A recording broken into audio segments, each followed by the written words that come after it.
saya Abraham Silaban. Di Departemen Agronomi dan Hortikultura, Fakultas Pertanian Institut Pertanian Bogor, kita akan berbincang bersama dengan seorang profesor, Profesor Edi Santosa. Dia seorang guru besar di sini akan membantu kita menemukan jawaban-jawaban terkait dengan beras oplosan. Kita akan uji, kita bawa sampel sengaja ke sini dan secara ilmiah dan berdasarkan infrastruktur yang ada di laboratoriumnya, kita akan lihat temuan apa yang akan kita dapatkan dari sini.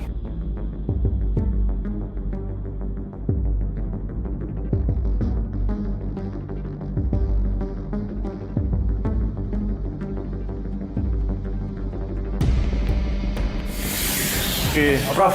Selamat datang Mas Awi. Ya, sobat saya Abraham Silaban, saya sudah bersama dengan Prof. Edi Santosa, Guru Besar Agronomi dan Hortikultura Institut Pertanian Bogor. Terima kasih sudah bersama kami, Prof. Edi. Sama-sama Mas Awi. Kami hadir di sini untuk meminta pandangan dan juga keahlian dari Prof. untuk kemudian mencermati isu beras oplosan. Ikutin ya, Prof ya? Iya, saya ngikutin. Jangan-jangan beras oplosan. Jangan-jangan dalam studi bersama dengan mahasiswanya itu juga menjadi concern hari-hari ini. Ya, kita memang di kampus ini laboratorium lab pasca panen dan biomasa. Itu memang kita juga menguji kualitas beras, menguji kualitas jagung, kemudian di sana ada produk yang lain ya, ada pisang dan sebagainya. Nah, di sini menjadi concern kita. Kita ada alat untuk mengukur kadar air, kemudian alat yang sederhana nanti untuk melihat apakah kualitas beras itu Laik atau tidak? ya uniform atau tidak. Nah, bicara soal lab ini, berarti apa yang bisa diuji di lab ini, Prof? Yang diuji di sini banyak, ya. Kalau ini kan labnya lab umum, Iya. jadi ada untuk pengujian biji-bijian, Iya. ada pengujian buah-buahan, kemudian pengujian produk-produk yang lain, jadi kayak bunga dan sebagainya. Jadi kalau isunya hari-hari ini adalah satu disebutkan mutu, terus kedua disebutkan mengenai volume, apakah semuanya itu bisa kita ukur di sini? Kalau mutu kan komponennya ada kadar air, Betul. untuk beras ya, ada kadar air, kemudian ada butir mengapur, ada butir menir, ada butir patah, butir kepala, kemudian ada atau tidaknya kutu, pengotor lain, itu bisa kita ukur. Boleh kita coba ya, Prof ya? Ya. Kebetulan memang kita bawa juga salah satu beras premium ya. Ya, Prof, kita bawa 2 beras nih. Ini salah satunya, dan ini kemudian juga ada beras premium yang disebutkan patut diduga ini adalah beras oplosan. Bagaimana menurut Prof? Kalau ini kita mau ngecek beras ini ada oplosan apa tidak ya, kemudian apakah sesuai dengan standar premium atau tidak. Itu kita sudah siapkan nih alatnya nih. Yang pertama harus kita cek kadar airnya dulu. Berarti ini nanti harus buka, nggak apa-apa ya? Kita buka aja, Prof. Kita langsung, buka Prof. ya. Ini saya coba buka ya, Prof. Oke, kita buka. Kita masukkan ke alat ini. Seberapa banyak biasanya, Prof? Ini sekitar 200-an gram ya. Harus penuh ke sini nih. Kita cek ya. Pertama adalah kadar air. Karena kadar air jadi untuk beras P8 kita 1, 2, 3. Kita lihat kadar airnya berapa. 14,8. Artinya apa, Prof? Artinya ini melebihi ketentuan.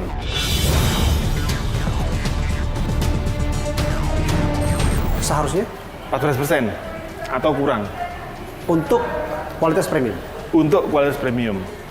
Ini Kalau sudah lebih, bukannya lebih bagus harusnya? kalau lebih justru tidak bagus karena kadar air yang makin tinggi di dalam beras itu akan membuat beras itu kalau disimpan lebih dari 4 bulan akan apek warna baunya. Oke.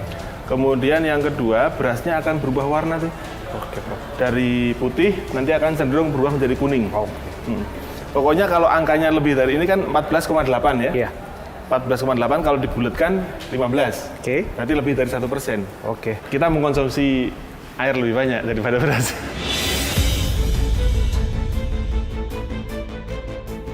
Sekarang kita uji, kita masukkan ke dalam ini lagi ya. Ini yang kedua ya. Barang yang sama ini.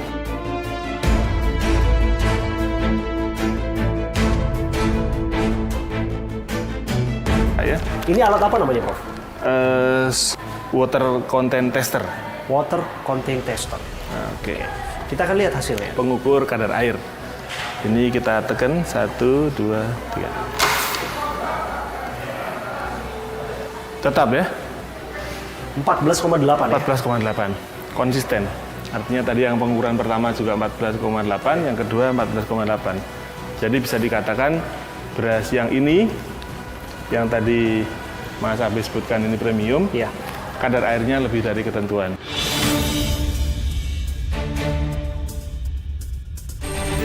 Kadar air sesuai dengan ketentuan, apakah itu artinya beras ini oplosan, Prof? Kalau dari kadar air, nggak bisa. Oke. Bagaimana kita mengetahui bahwa beras ini adalah beras oplosan? Kita perlu ngecek dari fisik beras. Oke. Ini ya, dari fisik beras.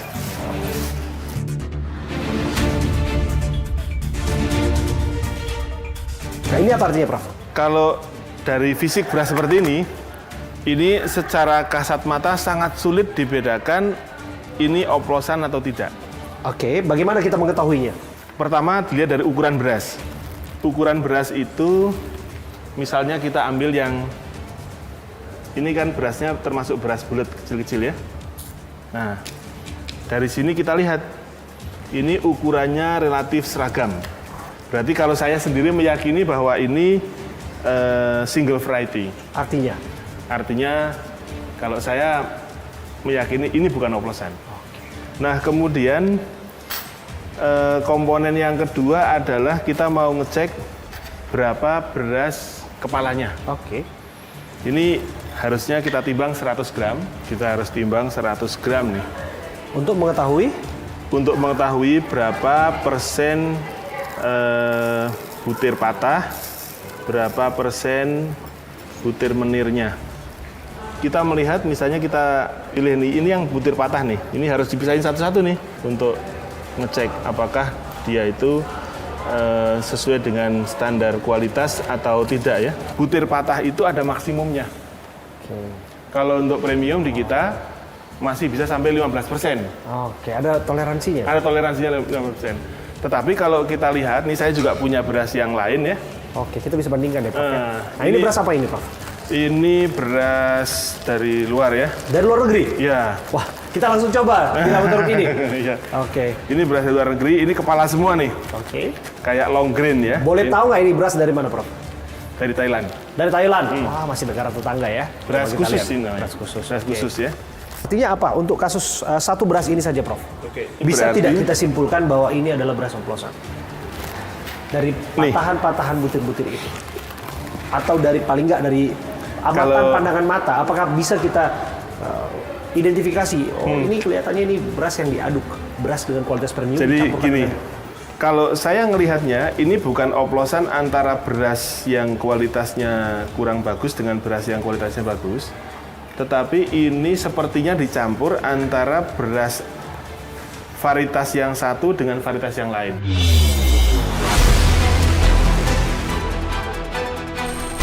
Oke, bukan satu varietas. Bukan satu varietas. Coba tunjukkan sebentar. Nih. Ayo kita tunjukkan. Boleh saya pegang ya, Prof ya? Dari visual, dari pandangan, kok saya melihat memang agak beda warnanya, Prof. Iya, iya, iya. Ini beda Ada ya yang warnanya, kan? Prof? Nah, bener ya. Ini butirnya panjang, Nah, satu lagi. pendek tapi panjang kayak gimana ya. Jadi berasnya itu Coba dikasih harusnya warna kalau yang Pandanwangi kan bulat ya. Oke. Bulat ya. Bulat. Nah, kemudian yang ini dia bentuknya adalah panjang. Dari ukurannya, kemudian dari warnanya kita bisa bedakan, Prof. Bisa bedakan. Nah, tetapi kalau dari kriteria orang berdagang beras, ini bukan yang dimaksud dengan oplos yang dipermasalahkan itu. Oh, ini adukan Karena- ya, Prof, sifatnya Iya. ya. Jelaskan kepada kami, Prof. Apa yang dimaksud dengan beras oplosan? Apa yang dimaksud dengan beras adukan? Yang diaduk begitu, Prof. Karena Jadi, ada kekhawatiran di sini dari para pedagang juga yang bicara kepada kami sebetulnya bahwa kami kok nggak bisa aduk lagi. Padahal ini sesuai dengan permintaan dari konsumen. Oke, jadi gini. Ini misalnya yang beras yang Mas Abi bawa nih Iya. ya. Saya coba pisahkan. Ini secara fisik itu mudah dipisahkan. Itu antara beras yang bulat dengan beras yang panjang. Walaupun beras panjangnya itu beras kecil, sama-sama Oke. kecil. Nah, Saya meyakini ini terdiri dari 2 jenis beras. Oke. 2 jenis beras A dan beras B dicampur Satu kualitas. dalam satu kualitas. Kualitasnya sama, Kualitas premium dulu. kualitas premium. Dan praktek Tapi itu untuk- lazim adanya. Iya, itu lazim. Dan itu atas permintaan konsumen. Itu nggak melanggar aturan ya, Prof ya? Itu enggak. Tidak melanggar aturan.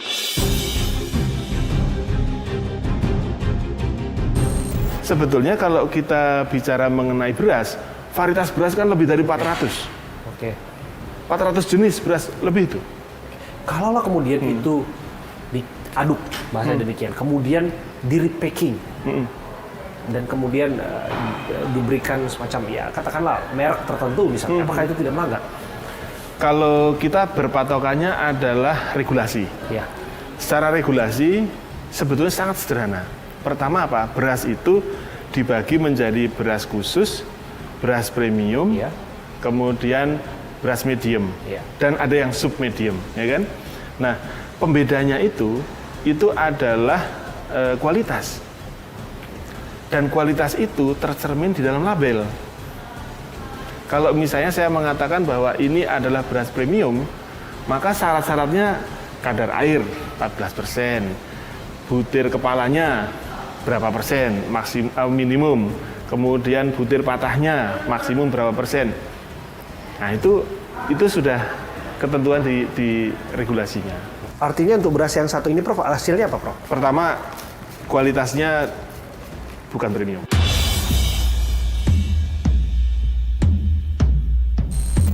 Yang jelas ini bukan premium. Bukan premium, karena kadar airnya segitu.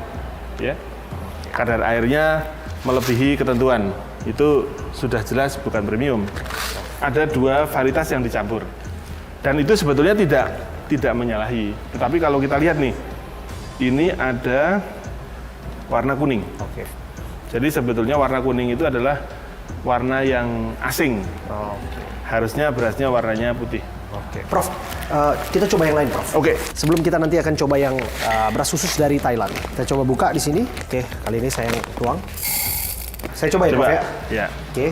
Taruh di Kita situ sebentar. Nah, pas di lubang ini. Kita akan coba pengukur kadar air. Ini salah satu beras yang patut diduga bersoplosan. Nah, kita akan lihat hasilnya. Wais. Artinya- berapa persen? Artinya dia melewati ambang batas 14%, Prof. Iya. Bisa Ini disimpulkan bahwa ini bukan beras premium. bukan beras premium.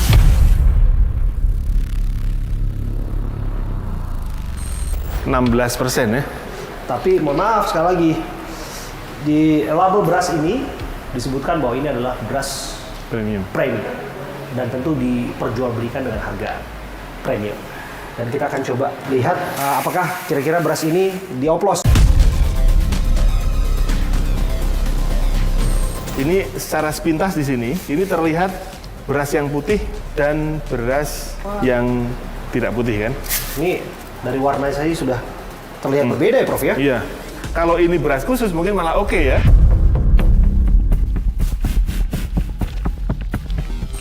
Nah, kemudian ini ada yang warnanya, nih ada garisnya ya. Kemudian ada yang warnanya beda. Jadi yang pertama adalah kadar airnya mungkin sangat tinggi, Oke. sehingga ketika disimpan lebih dari 4 bulan berubah menjadi kuning. Kemudian yang lainnya mungkin kadar airnya agak rendah ya, sekitar mungkin sekitar 15 apa 16% ya. Jadi kalau kadar air itu setelah diturunkan jadi 14%, itu akan sulit naik. Oke. Jadi beras itu nggak bisa bohong. Wah, beras nggak bisa berbohong, tapi penjualnya justru yang bisa berbohong.